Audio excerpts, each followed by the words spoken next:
dari pandangan ya, habis ini kita alih ke JDN. Jadi dari pandanganmu harus delivery. Kita mau edukasi mereka, mereka juga tetap sulit untuk patuh. Yang kita lakukan padahal kita tuh udah patuh di rumah, kita juga protokol. Terus gimana nih kalau ada anjuran tetap kantor dibuka? Ada anjuran kantor dibuka tapi khusus anak-anak muda. Itu sebenarnya apa yang harus kita lakuin? Ngerti gitu dong, tidak? Kalau itu pandangan gue sama teman-teman ya. Itu kan sebenarnya kan kalau misalnya kita bicara membolehkan anak-anak muda untuk kerja, itu kan dianggap mereka kuat. Nggak jadi sampai sakit atau sampai bahaya gitu lah sakitnya. Tapi kan bisa buat mereka jadi carrier, bos. Kalau misalnya ini anak-anak muda ini masih boleh keluar, masih boleh kerja, terus mereka pulang di rumahnya ada orang tua gimana? Nah, solusinya apa? Solusinya kalau apa? Orang-orang yang tetap kerja itu jangan banyak kontak sama orang tuanya di rumah misalnya. Let's say misalnya atau paling enggak jangan sampai lupa kalau misalnya orang itu dari rumah dari luar dia kerja, berarti nyampe rumah ya dia mesti mandi dulu, dan kalau bisa sebisa mungkin ya berarti membatasi kontak dulu sama orang tua di rumah. Mau nggak mau. Jadi mega cluster. Jadi orang-orang yang beresiko dipisahin. Iya, kalau bisa begitu. Karena kan sekarang gini, sekarang orang-orang muda itu dia mandi, dia pakai disinfektan segala macam. Tapi kalau misalnya dia jadi OTG gimana? Kan orang OTG mandi nggak hilang OTG-nya. Ya. Oke. Bro. Udah. Coba ini si JDN suruh komen ini, mana JDN-nya? Udah siap, udah masuk. Mana? Udah masuk kan? Oh, nih JDN. Coba kalau mau diskusi sama kita, nanti bisa di-follow JDN. Kita akan rutin melakukan hal-hal seperti ini agar kalian juga mengerti edukasi dalam kategori bahasa awam. Mana nih, nggak ada, coy. Ini gue sana dulu, ada ntar. Gue sana dulu ya. Bye. Yuk. Nih, kita akan lihat dulu nih. Mana nih JDN. Jadi jangan bosan-bosan. Edukasi itu harus dilakukan terus. Selayaknya ilmu. Ilmu kalau tidak dilatih akan hilang. Nih JDN. Go live. Ayo JDN. Pin. Kita sambil nunggu latihan lagi ini. Ya, halo. Loh kok? Halo, Dok. Assalamualaikum warahmatullahi wabarakatuh, Dok. Waalaikumsalam warahmatullahi wabarakatuh. Bentar. Kok nggak ada mukanya ini? Si. Kamu kebalik, Dok, kameranya. Nah, kebalik lagi, Dok, kameranya. Santai. Ngekliknya sekali, Dok. Jangan deg-degan ketemu saya, Dok. Siap. Nah, ini. Ya, oke. Siap. Gini, Dok. Kenalkan diri terlebih dahulu, Dok. Penasaran nih. Dirimu kan dikenal sebagai salah satu staf sus kepala daerah. Nah, kita sharing dulu. Dokter siapa, dari mana itu? Gimana, Dok? Kenalan, biar teman-teman tahu, Dok.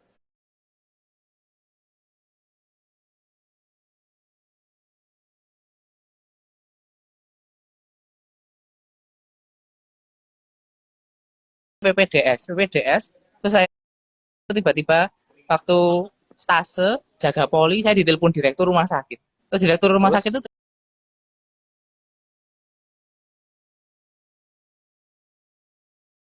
jadi semacam khusus COVID. Tapi ini kantor di mana nih? Kok kayaknya kayak berarti ini. Di mana? Ini ada buku gubernur ini di sini. Mana buku gubernur. Boleh Kak? Salam buku gubernur. Salam buat teman-teman. Nah, tapi masih ada buku gubernur ya. Buku Viva itu. Iya, buku Viva. Buku Viva lagi di mana itu, Dok? Iya, tapi lagi ini. Sumpah pers. Lagi ada rapat. Jadi rapatnya sekarang itu modelnya semua tiap hari rapatnya online kayak gitu. Rapatnya itu melihat layar sekarang, bukan rapat beneran. Jadi seperti itu. Sulit. Oke, Dok, ini kita akan discuss dikit. Jadi kan sekarang PSBB udah dilakukan di beberapa daerah di Indonesia.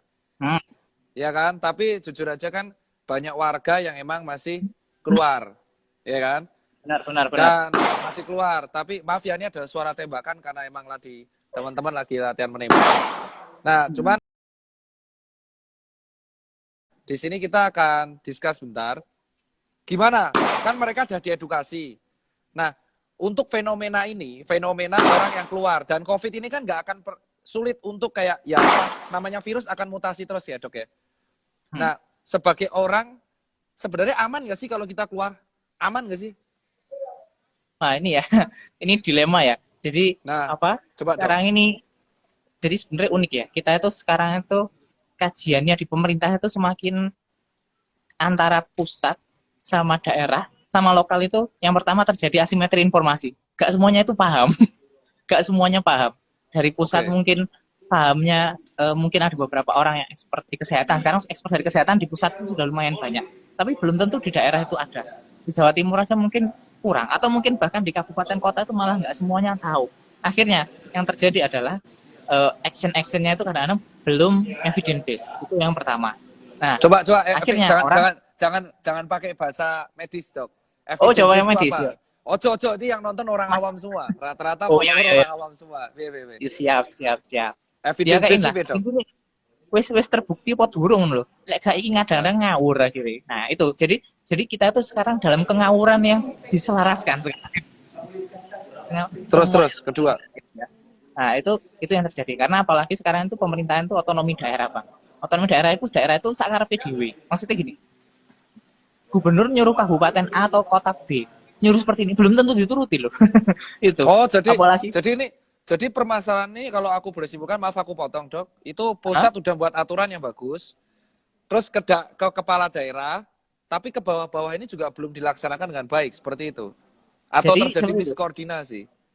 Jadi dari atas saja sudah miskoordinasi, ya nggak usah jauh-jauh. Sekarang aja misalnya, kita disuruh mulai mempertinggalkan PSBB, baru PSBB dilaksanakan berapa hari. Ternyata sekarang sudah mulai aturan untuk travel sudah dibuka. Terus baru hari ini, usia 45 tahun katanya boleh berkeliaran. Ya apa ilang ngeluh. Nah terus nggak dong, ini pertanyaan orang awam ini. Kan kalau dokter Tirta jawab atau second opinion kurang nih. Nah ini sekarang dokter lagi ini, gimana nih dok? Oke. Ini ya, jadi sharing data aja. Jawa Timur, OTG, orang tanpa gejala, itu paling banyak 20-29 tahun. Laki-laki pisan, kita ini. Itu ada datanya dok? Ada datanya? Ada datanya. Nanti saya share juga ada ya. Jadi kita itu di website di Jawa Timur itu juga ada khusus untuk pengolahan data ya. Jadi tiap OTG, ODP, PDP itu ada demografi usianya sendiri. PDP usianya banyak 60 tahun ke atas, jelas. PDP biasanya orang-orang tua-tua sing wis pola ono penyakit paru atau penyakit jantung gitu. Nah, kalau yang kasus konfirmasi positif memang secara data masih banyak usia 30 sampai 40 tahun. Nah, ini kayaknya orang-orang yang berkeliaran karena kerja. Mungkin ya. Mungkin karena kerja. Nah, terus yang OTG ini malah yang paling tinggi justru malah usia OTG sama ODP. OTG sama ODP itu malah usia 20 sampai 29 dan laki-laki semua.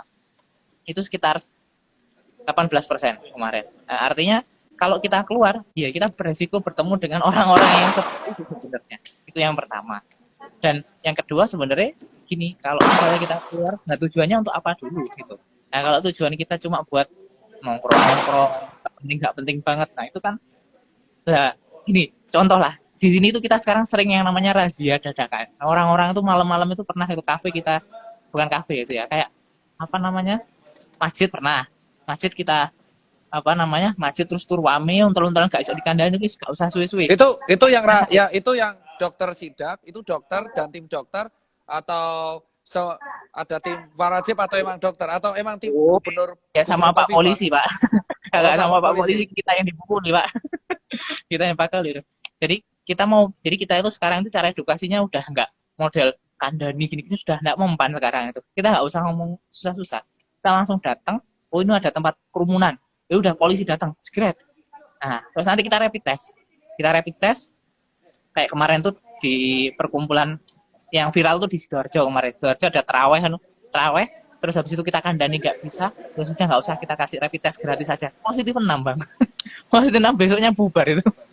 Nah, terus ini dok, kalau untuk orang-orang yang masih kerja kan mereka kan informal ya dok ya. Kalau nggak kerja mereka nggak makan, kayak pecel lele, tukang siomay. Solusinya ngapain dok? Ada beberapa yang udah pakai masker. Kalau kita suruh tukang siomay, maaf itu suara tembakan, itu nggak makan dok. Gimana? Maaf ya. Gimana? Bukan mercon kawan-kawan, bukan mercon. Saya nggak main mercon. Jadi ini ya. Gimana? Kita itu pokoknya berdasarkan sekarang tuh, nggak berdasarkan penelitian tuh kadang-kadang ngaco akhirnya. Nah sekarang itu yang berdasarkan yang benar-benar valid, insya Allah ini bisa bertanggung jawabkan. Kalau kita bisa membuat 60% populasi menggunakan masker yang efikasinya 60%, alias pakai apa namanya, minimal masker kain lah, kayak gini masker kain, kita pakai masker kain, itu sudah cukup sebenarnya untuk mengurangi angka R. R itu kan infection rate, bisa sampai 1 atau bahkan bisa berkurang. Intinya gini toh aja, itu sudah terkendali sebenarnya. Artinya pakai masker itu sudah cukup. Jadi kalau bisa kalian kerja tapi tetap pakai masker, benar? Kerja pakai masker, physical distancing Ya, tetap. jaga jarak. Nah, Jangan pakai bahasa jaga Inggris jarak. dong. Oh Iya, siap. ingat kalau pakai bahasa Inggris sih orang bingung nanti. Nah, jaga jarak. Ya. Terus kita kalau pulang kerja wajib ganti pakaian nggak, Dok? Lebih baik seperti itu, karena kita nggak tahu ya, barangkali kita kerja terus ada yang namanya apa, kalau orang virusnya corona itu kalau dilihat itu kalau orang batuk ada animasinya tuh ya barangkali mungkin masker kita ketutup ya, tapi mencelok di kelambi, mencelok di celana, wah itu kan bahaya itu Pak. Kalau misalnya kita Terus, biar oke. ya nanti tiba-tiba nanti mungkin itu bajunya kesentuh istri, kesentuh anak, kan kasihan. Oh, itu aku pernah ada kasus nih, Dok. Jadi kemarin ada Pak Tung Desem juga begitu. Jadi beliau ini salah satu orang yang sehat saja, tidak ada riwayat penyakit apapun, tapi beliau usia 52. Tapi beliau tuh riwayat keluar negeri. Waktu di pesawat pada akhir Maret, awal Maret, dia gejala demam. Gitu. Untuk dia langsung memisahkan diri. Gitu. Terus di sebuah daerah di Jakarta, teman saya sendiri, dia nggak ada gejala apapun, tapi dia kan kerja masih di jalan, dia positif. Terus positif, dia pada megang istri, megang anaknya, tapi dia langsung karantina mandiri. Jadi diskasnya ke dokter, dia karantina mandiri. Ini dari ke-20, alhamdulillah swab 2 kali negatif. Jadi pada dasarnya adalah kita tuh harus menjaga diri sendiri dengan masker dan cuci tangan. Benar nggak, Dok? Benar, itu yang sudah terbukti valid dan paling sederhana itu. Yang paling nggak kita sendiri bisa lakukan. Oke, dan berikutnya, ini kan karena dokter di Jawa Timur, sementara saya di Jakarta. Gimana, Dok, perkembangan dan diskusi dengan Bu Khofifah itu gimana? Ada kebijakan nggak dari beliau untuk teman-teman di Jawa Timur? Banyak ya, jadi sekarang ini COVID itu gini, satu daerah itu epicentrum selesai itu akan merambat ke daerah lain. Nanti mungkin Jawa Timur selesai, mungkin selanjutnya prediksinya sih kalau nggak Kalimantan, Sulawesi Selatan dan sebagainya. Itu yang kita khawatirkan di Indonesia, karena kita kan modelnya nutupnya kan separuh-separuh Bang. Jakarta nutup selesai, terus habis itu Jawa Barat nutup, pindah lagi sekarang ke Jawa Timur. Nah, kebijakan-kebijakan yang dilakukan ya banyak, mulai dari kalau secara prinsip pasti kunci nomor 1 harus relokasi anggaran. Kalau anggaran nggak direlokasi dok. Relokasi anggaran ini P, Dok. Istilahmu, Dok. Angel, Dok. Ingat kita orang awam, Dok. Ini sawar. Relokasi anggaran ini, P. Relokasi anggaran ini gimana? Agori kan wis ono ini nih. Misalnya kata Jawa Timur ini misalnya 10.000 lah ya. 10.000 modal untuk mulai itu sudah wis ono nggone dhewe-dhewe. Sudah ada tempatnya dhewe-dhewe. Itu kan terpaksa kita paksa tarik. Sudah kita tarik. Kalau nggak salah sekitar berapa persen ya? 10% lah nggak salah, lupa saya. Pokoknya intinya itu ditarik, nah itu digawe ngurusi COVID tok, khusus kayak ngurusi COVID. Nah itu yang pertama, itu kan bukti komitmen adalah anggaran. Nah nggak ada anggaran ya kalau komitmen kan, itu berarti ya cuma lip sync cuma lip service tok. Intinya itu. Nah dari anggaran tadi otomatis kan diturunkan menjadi program. Kalau di sini kita bagi jadi 4. Promotif preventif atau pencegahan, kuratif ya nambah ini atau ngobati orang sakit, 3 tracing, terus yang keempat adalah sosial ekonomi budaya. Itu yang paling berat itu. 4 itu paling susah. Terus iki arep lebaran. Ini arep lebaran, 2 minggu lagi. Ya kan? Dan budaya orang Indonesia kalau lebaran tetap silaturahim. Walaupun silaturahimnya interlokal kayak pindah-pindah kota ataupun dalam lokal. Apalagi Jawa Timur, itu sering banget. Ngawi, Nganjuk, Madiun, Probolinggo, ya kan, Ponorogo, Pasuruan, ya kan. Pokoknya markas jancu-jancuan nih, ya kan. Nah, sekarang kita tanya gini, Dok. Ini solusi gimana nih buat lebaran? Ada solusi campaign apa nih? Enaknya dibuat campaign apa nih? Sebenarnya sih harusnya kita ini ya, harusnya mulai inilah. silaturahmi online tuh seru kok ternyata kok. Silaturahmi Ternyata. online ini bedok. Bedok. Nah, ini contoh ya. Ini kalau saya sendiri, saya nggak pulang kampung loh. Ini saya terpaksa nggak pulang kampung. Terus habis itu apa namanya? Ya sudah, akhirnya padahal kan kangen ya. Misalnya rumah saya ini Surabaya, rumah saya aslinya di Malang. Ya udah, kita bikin yang namanya conference. Tapi conference-nya itu ada ininya, ada game-nya. Biasanya kalau pakai game itu pakai Kahoot itu loh. Kahoot itu kan bisa buat apa?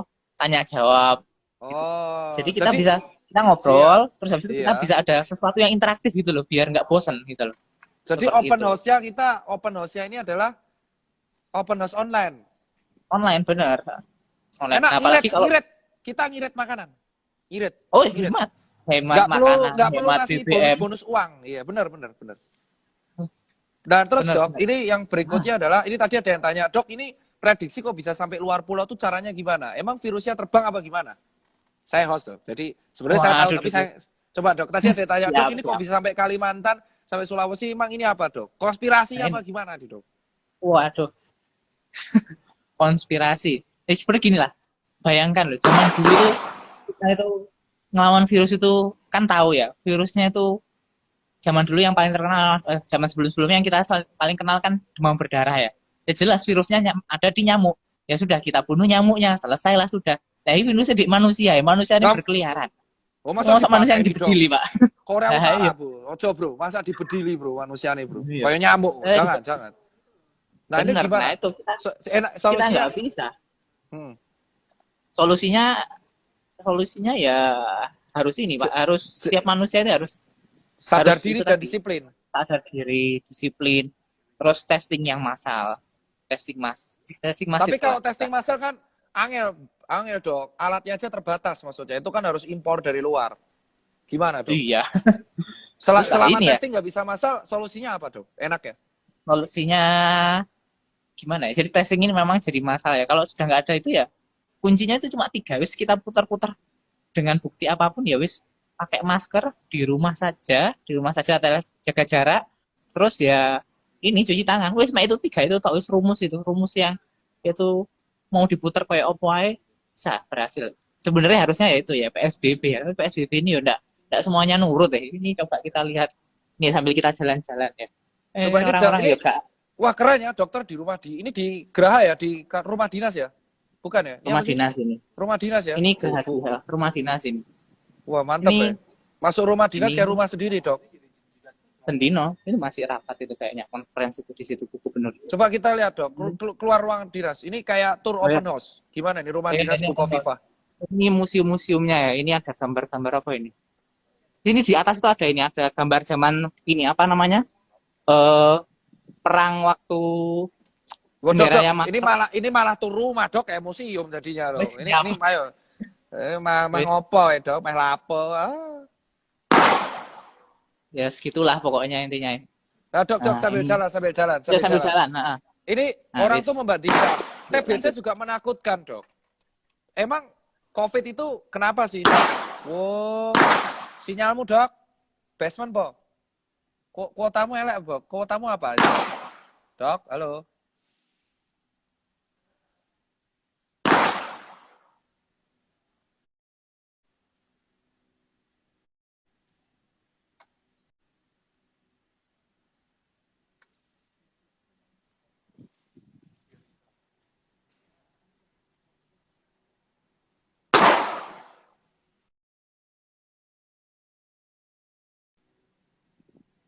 Bah, itu aja teman-teman. Kemungkinan beliau lagi sibuk. Semoga aja edukasi ini bisa nyampe. Pada dasarnya kita harus promotif, solutif ya kan. Dan tetap yang kerja solusinya tetap 3. Pakai masker, cuci tangan, dan jaga jarak. Itu aja dari kita. Soalnya kemungkinan besar ini si dokter lagi dinas itu dipanggil.